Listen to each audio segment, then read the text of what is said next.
Salut à tous. Bon, aujourd'hui on parle de masques parce que c'est quand même assez la tendance, tendance été 2020, ça va être le masque. Bon, il y a plusieurs choses qui m'amènent à faire cette vidéo. La première, c'est ce que j'ai vu ces dernières semaines qui m'ont au départ choquée et mise en colère. Parce que moi au boulot j'étais dans des circonstances parfois où je n'avais pas le droit de porter un masque pour faire des économies et je voyais à l'extérieur des gens qui portaient des masques de mauvaise façon et donc en les rendant en fait inutiles. C'était comme s'ils les utilisaient juste pour les jeter puisque du coup ils étaient devenus inefficaces du fait de leur mauvaise utilisation, donc ça m'a un peu énervée et puis après je me suis calmée, je me suis dit voilà les gens ne savent pas, ils sont pas tous soignants là dehors en fait, donc ils font des mauvais usages parce qu'ils ne savent pas. J'ai vu sur internet une vidéo d'infirmière de Réa qui faisait un truc un peu humoristique pour se moquer justement de ça, ça m'a fait beaucoup rire, mais dans les commentaires j'ai vu aussi quelqu'un qui disait au lieu de vous moquer, expliquez-nous comment les utiliser, si on sait pas, on sait pas. Et c'est vrai que ça m'a un peu fait tilter, je me suis dit c'est vrai qu'expliquer aux gens c'est mieux que de se moquer. Donc du coup aujourd'hui je reprends juste le fait que les masques que vous portez, à moins d'avoir un FFP2, ce sont des masques qui vous empêchent de projeter vos gouttelettes émises par votre bouche aux autres et qui font que si vous êtes en vis-à-vis avec quelqu'un, les gouttelettes de l'autre vont pas arriver directement sur vous, mais ça ne vous protège pas du virus, dans le sens où le virus en fait il peut être en suspension dans des fines particules dans l'air et que sur un masque en tissu ou un masque chirurgical, c'est pas complètement hermétique. C'est pas comme un FFP2 qui est vraiment complètement hermétique. Donc comme c'est pas hermétique, il y a de l'air qui passe et donc il peut y avoir dans l'air des fines particules porteuses du virus qui viennent jusqu'à vous. Donc vous ne vous protégez pas, vous, vraiment, vous vous protégez partiellement mais pas totalement. Ce que vous protégez surtout c'est les autres parce que vraiment l'essentiel de vos gouttelettes vont arriver dans le masque et rester enfermées dans le masque. Ensuite, donc moi j'ai pour exemple ce petit masque chirurgical. Si le masque n'est pas bien mis ou pas bien manipulé, il en perd son... Donc ça c'est un qui a déjà servi. Voilà, je vous rassure, je suis pas en train de faire n'importe quoi avec juste pour le mettre à la poubelle, c'est un qui a déjà servi, que j'ai ramené du boulot, stocké dans un coin pour être sûr qu'il ne soit plus porteur de charge virale et voilà, ça fait déjà un bon petit moment qu'il est dans un coin et là je l'ai pris pour la vidéo. Donc ce masque, s'il n'est pas bien utilisé, ne sert à rien, mais à rien, je veux dire à rien. C'est-à-dire c'est comme si... quelqu'un, voyez, un rapport sexuel, vous mettez un préservatif du début à la fin si vous voulez vous protéger du sida. Si vous mettez le préservatif que sur une partie du rapport, voyez bien le problème. Bah là, c'est pareil en fait. Voilà, désolée pour la comparaison, c'est le truc qui me paraissait le plus gros, le plus évident. Il ne faut prendre son masque qu'avec des mains propres et que au niveau des élastiques. Ensuite, il faut le positionner derrière les oreilles.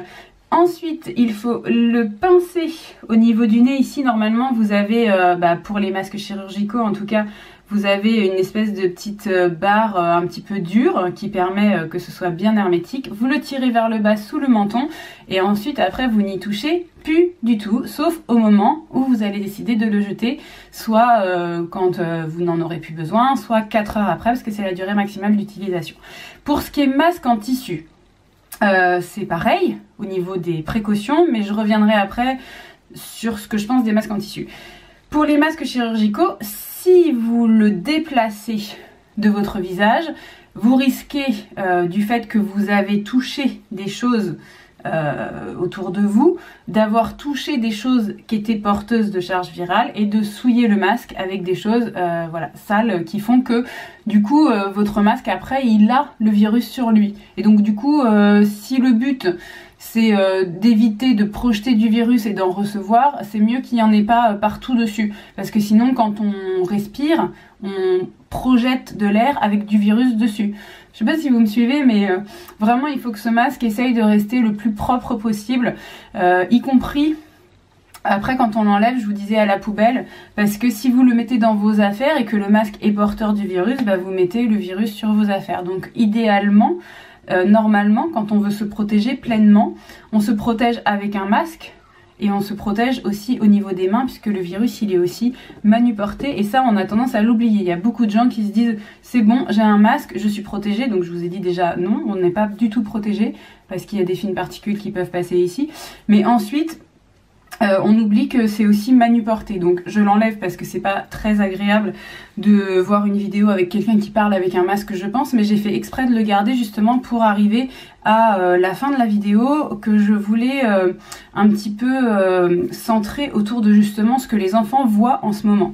Alors en ce moment les enfants et notamment les petits, on va dire moins de 5 ans, qui sont encore dans de l'apprentissage de langage, parce qu'il y en a beaucoup à moins de 5 ans qui ont encore des défauts de langage, voient pas la bouche des gens. Enfin, sur une grande partie du temps, on ne voit pas la bouche des gens. Les nounous sont amenés à porter des masques, les parents sont amenés à porter des masques, les instituteurs en maternelle aussi. Et en réalité, je vais vous remettre ici la petite vidéo que j'avais fait sur l'apprentissage du langage. C'est un vrai problème au niveau orthophonique parce que déjà le tout petit bébé, dans les expressions du visage, le sourire et le faciès global a une grande importance. S'il est dissimulé, le bébé ne peut pas comprendre, il ne peut pas interpréter tout le non-verbal. Et puis dans l'apprentissage des premiers mouvements de bouche pour faire le ARE, pour faire ensuite les ba ba ba pa pa pa, etc., le babillage, eh bien pareil, il faut voir. Si on ne fait que entendre, on ne peut pas le réaliser. Donc du coup, il faut vraiment que les enfants aient accès aux mouvements de la bouche des adultes. Alors vous allez me dire, ah ben dans ce cas-là, on n'a qu'à mettre les espèces de visières, etc. là transparentes. Non, parce que ça protège que dalle. Les visières, ça va protéger à la limite juste des gouttelettes vraiment qui partiraient devant. Mais si elles partent pas devant, il y en a qui partent partout dans l'air. Et comme je vous disais, il y a des fines particules qui restent en suspension et qui peuvent tout à fait être ensuite respirées par quelqu'un, inhalées par quelqu'un, y compris quelqu'un qui porte un masque. Donc voilà, c'est pas vraiment utile. C'est en remplacement, en complément de choses, pourquoi pas, hein, c'est vrai que ça fait un peu barrière, mais pas vraiment barrière hermétique. Donc du coup pour moi c'est pas une solution. Ce qui peut être la solution, c'est tout simplement de se tenir à distance des enfants. Par exemple, je sais que les instituteurs n'ont pas le choix, hein, mais je trouverais logique qu'un instituteur qui lit un livre à des enfants en maternelle puisse, quand il est par exemple à 4 mètres des enfants, avec les enfants en arc de cercle devant lui, qu'il puisse parler avec les enfants qui voient sa bouche. Pareil pour la nounou, si elle lit un livre à des petits, les parents, je pense qu'il faut qu'ils soient assez vigilants à ne pas surprotéger leur enfant en mettant des masques de partout tout le temps, parce que au sein du cercle familial, par exemple, je pense que c'est hyper important que l'enfant il puisse avoir accès à un visage entier. Je ne sais pas s'il y a des gens qui mettent des masques chez eux, mais j'ai l'impression que oui. Et du coup, je me dis pour les petits, c'est quand même pas top. Donc j'avais envie aujourd'hui de vous sensibiliser là-dessus. Et puis, je pense que vous l'avez remarqué quand j'ai mis le masque tout à l'heure. Même pour les adultes, en fait, c'est une barrière dans la transmission de communication, hein. C'est quelque chose qui nous complique un petit peu la tâche pour savoir ce que la personne en face veut vraiment dire, parce qu'on regarde aussi un petit peu la bouche des gens quand ils parlent pour mieux comprendre, et puis on regarde les expressions, et là notamment on n'a pas accès au sourire et on voit bien comme ça nous perturbe. Ces perturbations là du coup qui sont plus sur le plan émotionnel et pas juste sur le plan orthophonique, elles agissent aussi sur les enfants. Ils peuvent être un petit peu perturbés à cause de ça. Autant je pense que les enfants sont hyper adaptables, et je vous parlerai dans une vidéo la semaine prochaine de ce que mes enfants vivent à l'école en ce moment, et justement vous verrez le bilan est assez positif.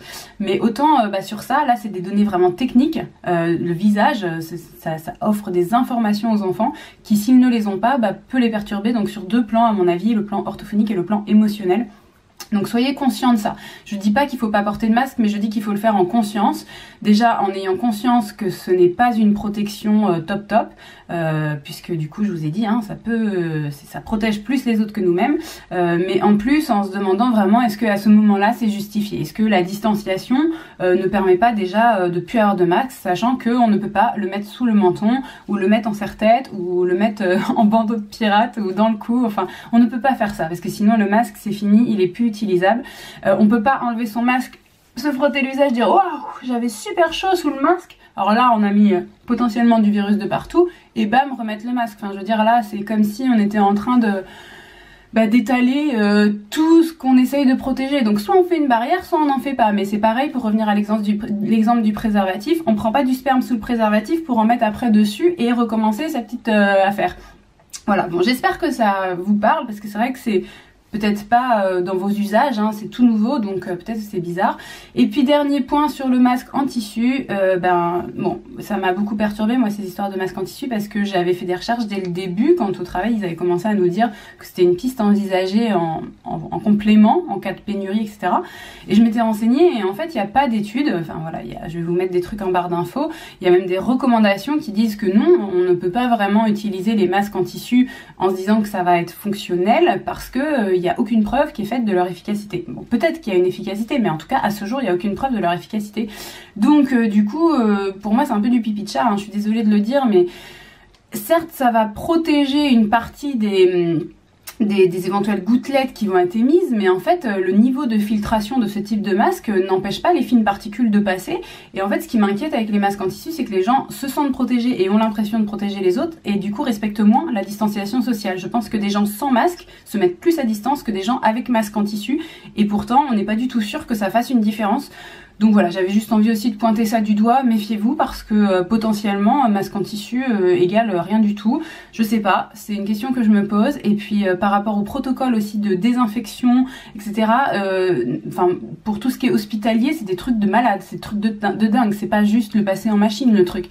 Et donc du coup ça ne se fait pas en fait parce que c'est des trucs vraiment trop compliqués. C'est pour ça qu'on est avec des masques jetables, avec des niveaux de filtration et des normes européennes, etc.